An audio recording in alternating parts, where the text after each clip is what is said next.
দেখছুনি খাইতে বসি মেজাজটা কেমন লাগে। মাংস তো মাংসই, সিনার মাংস হোক রানের মাংস হোক। আসলে হয়েছে কি শালা বাবু, এটা হইলো ওই গরুর চামড়ার মাংস। তুমি আমার ভাইরে চামড়ার মাংস খাওয়াইতেছো? সি সি সি সি, একজন মানুষ আসলে মানুষ ভালো করে যত্ন করে আপ্যায়ন করে। তোমার বাড়িতে একবেলা খাইতে আসছে, আমার ভাই কি 7 দিন খাইতে আসছে? আর তুমি কি লয়ে আইছো? চামড়ার মাংস লয়ে আইছো? আরে শালা বাবুর যে খাওয়াইছি এটার জন্য বিশেষ একটা কারণ আছে, কারণ ছাড়া আমি কোনো কাজ করি না, বুঝো না? কি কারণ? শালা বাবু তুমি বিদেশে ছিল না, মেলা গরুর মাংস খাইছো না? গরুর সব জায়গার মাংস খাইছো। আমার কাছে মনে হয়েছে কি আমার শালারা এই মাংসটা খায় না।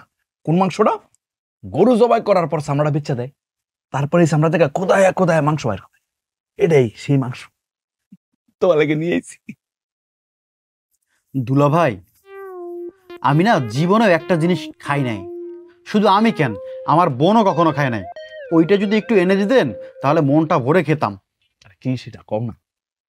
বিষ চিনেন? বিষ, ওই বিষ আনতেন, আমি একটু খাইতাম, আমার বোনও একটু খাইতো, খেয়ে দেখতাম স্বাদ কেমন।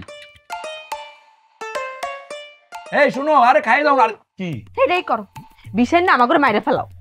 আমি বুঝলাম না, তোমরা মাংস নিয়ে এত নাড়াচাড়া করতেছো কেন? মাংস তো, এটা তো গরুর মাংস, এটা তো অন্য কিছুর মাংস না।